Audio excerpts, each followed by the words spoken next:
той момент, коли я шкодую, що я не студентка. Нічого не пізно. Можна ж завжди йти в студенти. Клас. Типу, чого ви пішли вчитися в студенти? Ну як, для чого? Щоб Гроші отримати дають. грант. Це чесно. Таким чином, так, ми стаємо дещо ближчими до тієї екосистеми номер 1, так, до Кремнієвої долини, до взагалі, в принципі, ринку штатів. Ця тенденція вже є. І вже є там з десяток фондів, 5, можливо, можна сказати, доволі активних, які почали вкладати в українські стартапи. І мета будь-якого бізнесу – це заробляти гроші.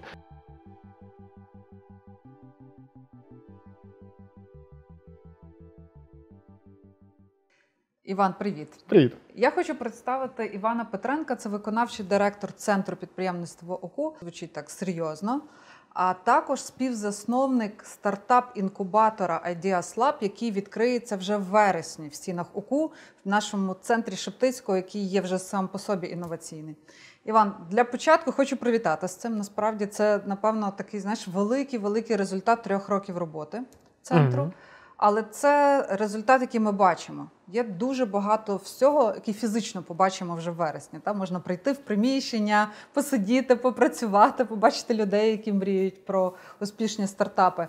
Було дуже багато протягом 3 років, що ви робили, ви зараз розповісте. Але я хотіла би спочатку запитати, скажи, оцих 3 роки, по твоїх відчуттях, вони нас зробили ближчими до екосистеми Америки, от, власне, інноваційної, цієї стартапівської? І чи ми вже стали хоч трошки на них подібними? Привіт, да, дякую за представлення і за інтерв'ю.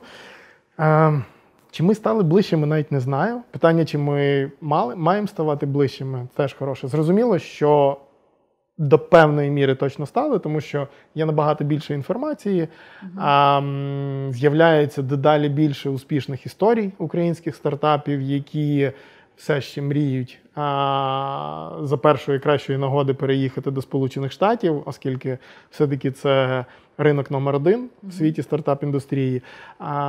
Але є хороша тенденція, що багато з тих стартапів, можна сказати так, повертаються назад в Україну, досягнувши успіху там, і відкривають тут свої бек-офіси, набирають тут людей, і таким чином вони оці історії свого успіху вони розповсюджують по території України серед молоді.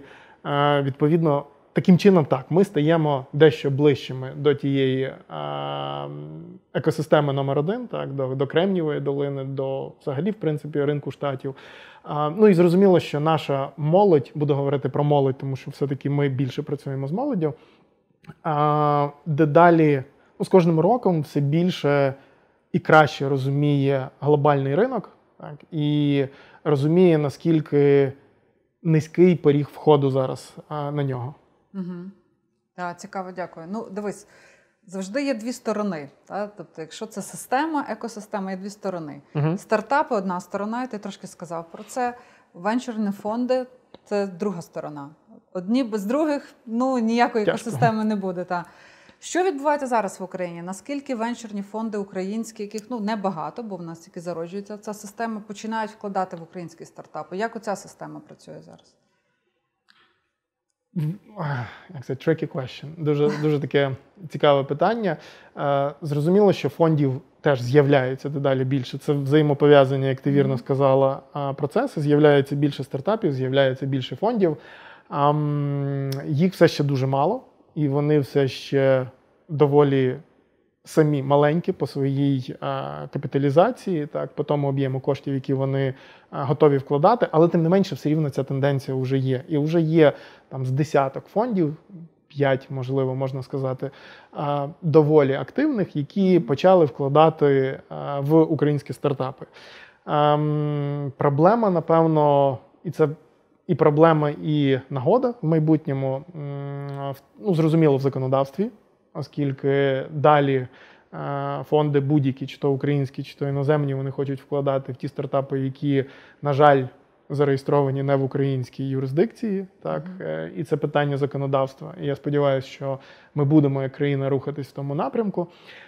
І інша штука, що все-таки венчурні фонди – це не є благодійні організації, це є бізнеси. І мета будь-якого бізнесу – це заробляти гроші. І тому зрозуміло, що ті фонди українські, які засновуються і починають свою діяльність на території України, вони в першу чергу зацікавлені в тому, щоб заробляти гроші. А заробляти гроші на стартапах треба велика кількість стартапів. Велика кількість стартапів, з яких будуть виростати успішні бізнеси. Так, і чим більше їх буде з'являтись, тим більше будуть вкладати венчурні фонди в українські стартапи. Тому що зараз ми бачимо ситуацію, коли венчурний фонд, з одного боку, вони хочуть вкладати в українські стартапи, але вони дивляться на ту кількість команд, які вони отримують, і вони розуміють, що для того, щоб бути успішними і примножувати свої гроші, свій капітал, їм треба вкладати за кордоном. Як би це банально не було. Це бізнес. Тому все це пов'язано. З'являються фонди, шукають стартапи, стартапів має ставати більше. І тут дуже важлива штука, якщо говорити взагалі про нашу оцю модне слово стартап-екосистему, яке вже трошки приїлося десь, то чого нам дуже не вистачає, і це теж потрошечки рухається, це підтримка десь на державному рівні. Тобто це є дуже-дуже ранні стадії, це коли стартапи це ще навіть і не дуже стартапи, тобто це команди, які мають ідеї, які починають ці ідеї валідувати, вони роблять свої перші помилки. І от тут це не про фонди, це більше, не про венчурні фонди, це про державну підтримку, державні грантові програми, університетські, різні інкубатори, акселератори, які, власне, покликані на те, щоб давати оці перші невеличкі чеки, щоб команди могли робити перші помилки, валідувати перші свої продукти і взагалі вчитися ставати успішними. Оцього нам ще критично не вистачає. Здається, цього, в принципі, в стратегії країни не вистачає, тому що ми можемо або внутрішньо продуктово розвиватись, умовно, або зовнішньо як країна, і тут просто треба зрозуміти, куди нам. Але, знову ж таки, якщо повертатися до стартап-інкубаторів, яким ти займаєшся зараз активно, то, в принципі, вони і є, можливо, тою одиницею, яка має стосунок до стартапів, і вона їх, скажімо, системно шукає, вирощує, знайомить їх з венчурними фондами, які можуть знайти контакт, і може бути той, хто з державою спілкується і, скажімо, це проштовхує оцю політику. Яка роль? Як ти думаєш, що може, не як ти думаєш, а які плани, що ви плануєте зробити, як впливати на розвиток цього ринку? Я думаю, що самим своїм існуванням, чим більше буде з'являтися таких інкубаторів, стартап-акселераторів, тим більше буде знову ж таки з'являтися оцих молодих команд, тобто буде з'являтися і зростати попит на такий продукт. Так? І держава, вона все рівно побачить цю можливість, вона побачить цю потребу, і будуть з'являтися ці фонди, які будуть видавати гранти чи невеличкі інвестиції от таким стартапам. Тому воно, як я вже казав, воно потрошечки десь рухається в тому напрямку. Я бачу зараз, що ми в УКУ давно вже цим займаємося, і є величезна кількість ініціатив, є достатньо велика маса людей, які є причетними до УКУ, які бачать, що такі інвестиції можуть і будуть приносити величезну користь. І ми цими партнерствами УКУ активно користуємося. Але я бачу, що і в інших вузах з'являються такі ініціативи, університети знаходять кошти для того, щоб робити перші кроки, відкривати оці інноваційні простори, щоб вся ця екосистема почала взагалі рухатись. Тому що необхідна критична маса молодих людей, які, це не повинні просто бути поодинокі випадки, а це повинна бути маса, величезна маса молодих людей, які будуть постійно пробувати, постійно виводити свої продукти, сервіси, ідеї на рівень успішних невеличких компаній, які будуть мати можливість зростати. Разом з тим треба говорити, коли ми говоримо про акселератори, інкубатори, якісь інноваційні простори, то велика перевага таких закладів, таких проєктів за кордоном, це те, що там є доступ знову ж таки, до капіталу. У нас фактично, я зараз не можу пригадати, у всякому випадку, жодного українського акселератора чи інкубатора, який дає, окрім менторства, окрім експертизи, дає інвестиції. І, власне, однією з ініціатив і продуктів Центру підприємництва це саме стартап-інкубатор Ideas Lab. І власне, ми будемо в Ideas Lab давати не лише менторську підтримку, це зрозуміло, а теоретичну якусь базу, яка необхідна. Зрозуміло, що це буде мережа контактів і УКУ, і Львівської бізнес-школи, яку ми будемо активно і вже використовуємо. Але дуже вагомою складовою частиною цього проекту буде те, що ми будемо командам, які будуть брати участь в акселераційних програмах інкубатора, давати гранти від 1 до 8 тисяч доларів, власне, щоб студентські команди мали можливість, окрім того, що вони отримують якусь певну підтримку, знання, так, контакти, щоб вони мали можливість валідувати свої продукти, так, щоб ці гроші допомагали їм оці сервіси швидше запускати, так, перевіряти на помилки, змінювати бізнес-моделі і, власне, набиратись оцього необхідного досвіду. Це той момент, коли я шкодую, що я не студентка. Нічого не пізно. Можна ж завжди йти в студенти. Клас. Типу, чого ви пішли вчитися в студенти? Ну, як для чого? Щоб Гроші отримати грант. Це чесно. Зараз зайшло, я знаю, чи заходить, чи в процесі входження декількох міжнародних акселераторів на український ринок. От вони вже починають вкладати кошти, і то це більше кошти, які вони отримують від урядів тих країн, з яких Грантом. вони походять. Так. От. У нас українських ще таких, я зараз у всякому випадку не можу пригадати, можливо є, просто не приходить мені в голову. А це є дуже великою частиною, так, одною там, з 3 фактично основних частин того, що може дати акселератор, так, чи інкубатор команді. Окрім мережі контактів, так, окрім експертизи якоїсь, так, це фінансова частина. От її дуже не вистачає. Багато талантів, багато дуже класних молодих людей, в яких є купа ідей. І ми в команді Центру підприємництва, ми дуже часто обговорюємо всередині, які ж є недоліки нашої української стартап-індустрії, чого нам не вистачає. А ми дуже часто говоримо, ну не ми, скажімо так, існує така думка, що от у нас багато ідей, але мало хороших ідей. Мені здається, що у нас хороших ідей теж достатньо. Просто хороші ідеї дуже часто виростають з звичайних ідей, якщо є дуже класні засновники і є достатня кількість коштів, які допомагають підтримувати ці ідеї, і потім уже щоб вони переростали в бізнеси успішні. Ну, тобто, чи правильно я розумію, що для того, щоб з'явилася ця критична маса, ну, бо абсолютно я з тобою згідна, що без критичної маси воно, ну, цей ком не піде з тої швидкості, яку нам хотілося.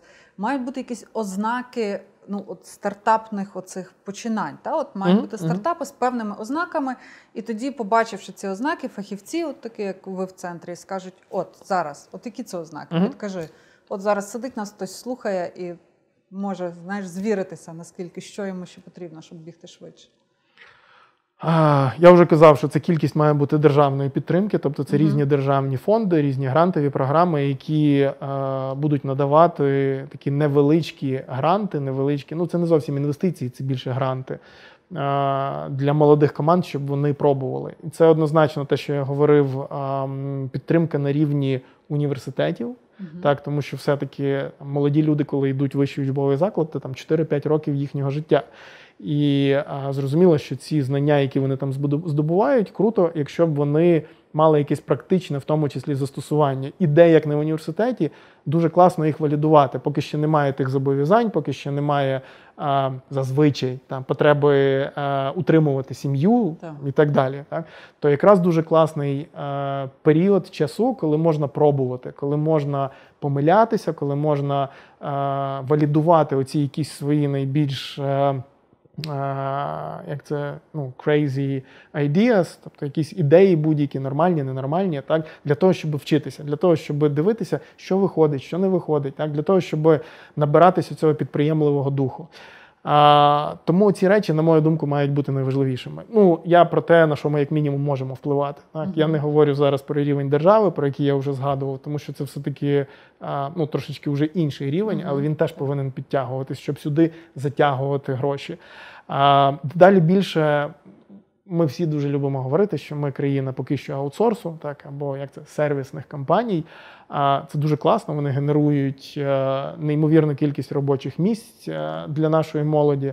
І зараз видно, що велика кількість цих компаній, вони вже мають, ну, дозволю собі так сказати, надлишок коштів, які вони можуть вкладати уже не лише в своє зростання, в це теж, але і в розвиток якихось продуктових напрямків. І вони це починають робити. Не думаю, що поки це не завжди виходить, не завжди там дуже успішно, і тим не менше, це все рівно через декілька років дасть поштовх зростанню великої кількості людей, які вже не зовсім, скажімо, зацікавлені в роботі в сервісній компанії, так, а вони захочуть створювати продукти, тому що вони вже будуть вміти, але вони повинні бачити, що там є кошти, на цьому можна заробляти.